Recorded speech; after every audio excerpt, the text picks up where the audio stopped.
வர இளைய தலைமுறைக்கு வந்து செல்ஃபோன் வந்து தேவையில்லைங்க. ஏன்னு கேட்டால் அவங்க வந்து தேவையில்லாத பார்க்குறாங்க, தேவையில்லாதவங்க பேசுகிறாங்க.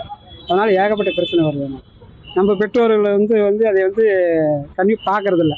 பசங்க வந்து என்ன பார்க்குறாங்க, என்ன இது பண்ணுறாங்க, யார்கிட்ட பேசுகிறாங்க என்னென்னு கண்காணிக்கிறதில்ல. ஆனால் முக்கியமாக வந்து அதை கவனிக்கணும். என்ன பேசுகிறாங்கன்னு கவனிக்கணும். அடிக்கடி நம்ம அது என்ன மெசேஜோ, என்ன யார்கிட்ட பேசுனாங்க எதுன்னு வந்து அது வந்து கண்டிப்பாக பார்க்கணும். பார்த்தா தான் அதோட இதே தெரியும். பார்த்துக்கினா ஒன்றும் இல்லை. இப்போ எங்கள் பேத்தி எடுத்துக்கிட்டிங்கன்னா இப்போ வந்து 1 வருஷம் தான் ஆகுது.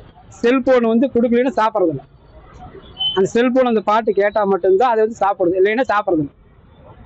நான் என்னென்ன எப்படி விட்டுனாலும் அது சாப்பிட்றதில்ல. அது செல்ஃபோனை கொடுத்தோன்னு அடுத்த சாப்பிட்டுக்கலாம். அதனால் கெடுக்கிறது வந்து பெற்றோர் கெடுக்கிறாங்க. ஆனால் கண்டிப்பாக வந்து அது நம்ம தேவைப்படாது.